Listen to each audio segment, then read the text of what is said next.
Чем у вас ассоциируется вот этот плод? Дорогая мебель, ореховое масло. Мне сразу хочется горячего чая с медом и орехами. А еще есть история о том, что якобы Черчилль заказывал Сталину деревья именно из этого орехового леса, чтобы привезли их в Англию, для того, чтобы делать обивку для салонов Роллс-Ройса. Факт не подтвержденный, но согласитесь, интересный.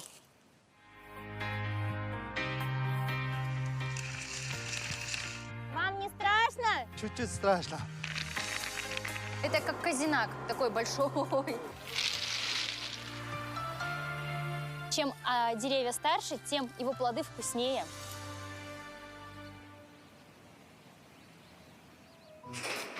Здравствуйте, молодые люди. Очень приятно с вами познакомиться. Саша зовут меня. И вот вам от нашей программы подарок. Вот такая петрушка. Караев Маданбек родился в Джалалабадской области Кыргызстана, 48 лет, женат, 4 детей. Бизнесмен, имеет 4 высших образования.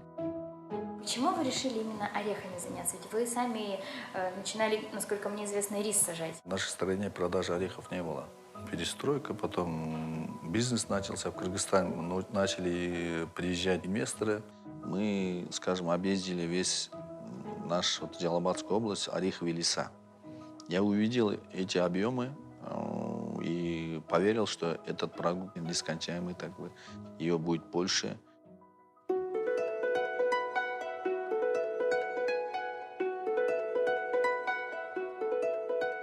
Вот я и приехала в те самые леса Арслан-Баба, где и растут орехи. Вот они. Лес Арслан-Баб находится на высоте почти 2000 метров над уровнем моря. И вот все деревья, которые здесь нас окружают, они реликтовые, то есть очень древние. Есть легенда, что Александр Македонский бывал в этих лесах. Именно отсюда он взял орешины, которые привез затем в Грецию. После чего эти деревья стали называться грецкими, а фактически они кыргызские. Здравствуйте! Здравствуйте. Фух, как вы сюда с детьми поднимаетесь? Кто? А кто там на дереве сидит? А как его зовут? Акылбек. Акылбек. Акылбек, вам не страшно? Чуть-чуть страшно. Это вы, ох ты! Ого, вот это урожай! Канаки, скажите, пожалуйста, у вас какая территория? По площади 5 гектаров. Вы эти 5 гектаров каждый день обходите? Да, каждый день. Ничего. Стараемся обходить. И сколько вы собираете килограммов с этих 5 гектаров? Вот каждый день у вас сколько получается? Каждый день это по 5, по 10, по-разному. Если честно, я себе представляла, что увижу толпы людей, собирающих урожай. А оказалось, у каждой семьи своя территория. Поэтому на 5 гектарах ходит всего 1-2 человека. Но если собрать их всех вместе, это будет уже несколько тысяч собирателей. Как рассказала Канакей, их семья занимается сбором урожая вот всю жизнь. Сколько здесь живут, столько и собирают орехи. И вот ежегодный их доход – это где-то 100 тысяч сомов. 100-150 тысяч, опять же, в зависимости от сезона. Чтобы не тратить время на дорогу домой, в сентябре и октябре Канакей с Акылбеком и детьми живут вот в этой временной палатке. Вы за вечер можете все переколоть или нет? 2-3 килограмма от силы. Вечерами колем, днем собираем. А курицы? Курицы тоже любят орехи, что ли? Серьезно? Никогда не думала. Вот они дерутся уже, да? Если им сейчас кинуть, они что будут есть? Можно проверить? Ну-ка. О! Вот это да! Знают, губа не дура. Вот так проходят вечера этих людей. Они выглядят счастливыми. Наверное, не случайно ученые выяснили, что люди, ежедневно употребляющие орехи, меньше подвержены депрессии. Так что смотрите, учитесь и ешьте. А потом, кто дальше с этими орехами? Куда вы их ведете? Где продаете? Базар Кургон, район Галпараус. В базар Кургон везем. Там есть оптовый ореховый рынок.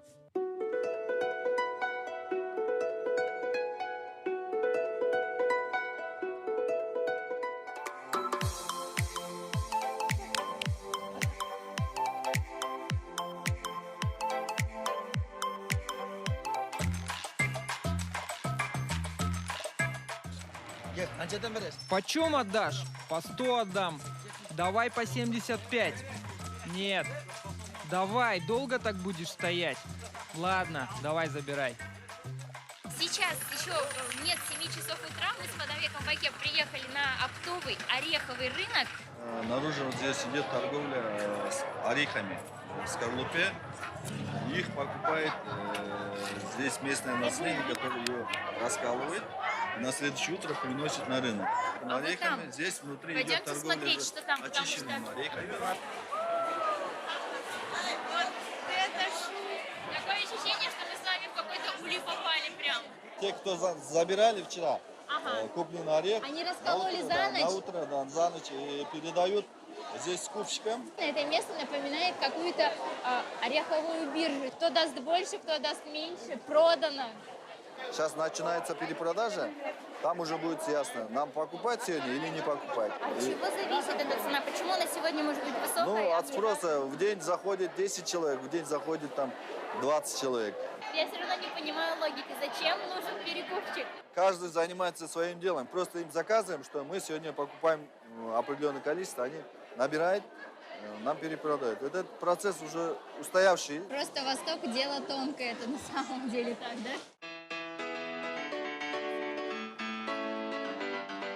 Обратите внимание, что за процесс сортировки отвечают исключительно женщины, потому что работа действительно настолько монотонная, что мужчины реально просто засыпают. Это не я придумала, а они рассказали.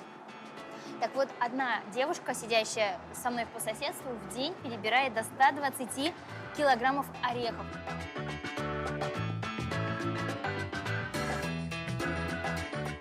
В чем их задача основная? То, что там несъедобное, они полностью убирают. И идет процесс очистки. Вы сами умеете вот управлять своим оборудованием? Конечно, полностью. А можете нам ее включить? Ну, проверяется полностью процесс, куда что уходит. И вот это вся объем сваливается вверх.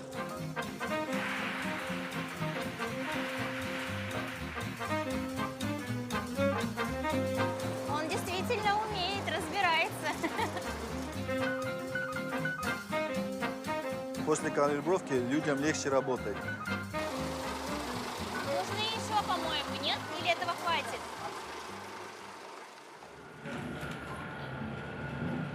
Мы до сих пор за 20 лет продаем орехи сырьем. Но нужно ее более расширенно обработать. Можешь сделать шоколад в орехи. Со следующего года мы будем уже строить предприятие, в котором будет все это делается. Это как казинак, такой большой, Там внутри без воздуха. он будет стоять там годами, может, Годами? без внешнего влияния. Сезон в среднем сколько вы отправляете? Ну, это зависит от хорошего урожая и предложения. Бывает 400 тонн за сезон. Вот у нас он давний клиент, 20 лет с нами он работает. Почему Турция покупает орехи, предпочитает покупать в Кыргызстане? Я скупаю орехи отовсюду, в Казахстане, Узбекистане. Но в Кыргызстане орехи самые вкусные. Они тут экологичные, из реликтовых деревьев. Самые красивые, крупные, цельные орехи отправляются на экспорт, а мелочь – на отжим в цеха по производству орехового масла. Все, я готова идти смотреть, как делают ореховое масло. Никогда, кстати, не видела, всегда хотела посмотреть.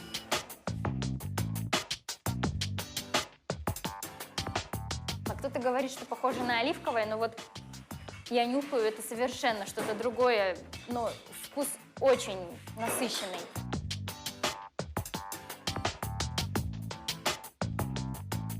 Вот меня больше всего удивляет то, что какие объемы орехов нужно переработать, чтобы получить эти 45 литров.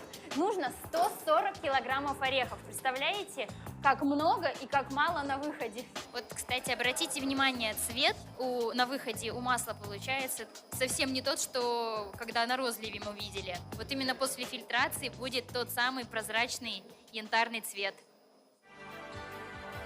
Первый доход, скажем, первую прибыль там большую, я купил дом. потому что в те годы я жил на квартире. У нас целый зал был загружен орехами. Да, он мешками таскал туда. Часто его не было дома, с первых дней. И до сих пор он, когда сезон, вообще месяцами там находится. Из орехов готовите какие-то блюда или вот они у вас как в виде десерта? На все салаты почти мы используем ореховое масло. Наш орех, он более конкурентный по вкусовым качествам, скажем, по цвету и по полезности. Потому что в наших кыргызских орехах содержание масла, жира 70-72%. Это самый высокий процент, показатель среди производителей грецкого ореха.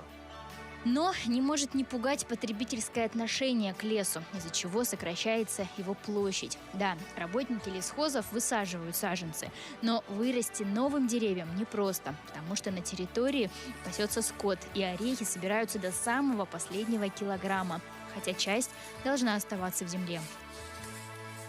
Лес не перестает давать свой продукт, но мы не можем сделать более полезные вещи для леса. До нас он был, и после нас должен он остаться.